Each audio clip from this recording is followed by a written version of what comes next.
بسم اللہ الرحمن الرحیم۔ السلام علیکم ورحمۃ اللہ وبرکاتہ۔ یہاں ہم یہ جانیں گے کہ زکوٰۃ کن رشتہ داروں کو دینا جائز ہے اور کن رشتہ داروں کو زکوٰۃ دینا ناجائز ہے۔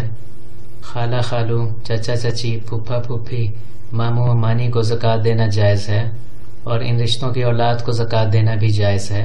ساس سسر، بہو داماد، سوتیلی ماں، سوتیلے باپ کو زکوٰۃ دینا بھی جائز ہے۔ بھائی کو، بہن کو زکوٰۃ دینا جائز ہے۔ بھائی کی اولاد کو، بہن کی اولاد کو زکوٰۃ دینا بھی جائز ہے۔ سوتیلے بھائی کو، اس کی اولاد کو زکوٰۃ دینا جائز ہے۔ سوتیلی بہن کو اور اس کی اولاد کو زکوٰۃ دینا بھی جائز ہے۔ اگر کوئی عورت مالدار ہو تو وہ اپنے شوہر کی دوسری، تیسری یا چوتھی بیوی یا اس کے بچوں کو زکوٰۃ دے سکتی ہے۔ اب ہم جان لیتے ہیں کہ کن رشتہ داروں کو زکوٰۃ دینا ناجائز ہے۔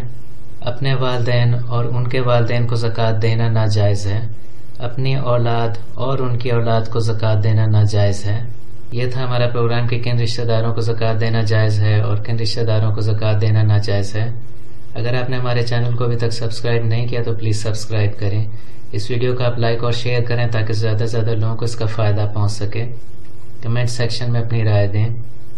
حاضر ہوں گے آپ کی خدمت میں ایک نئے پروگرام کے ساتھ۔ تب تک کے لیے اجازت دیجیے۔ اللہ حافظ۔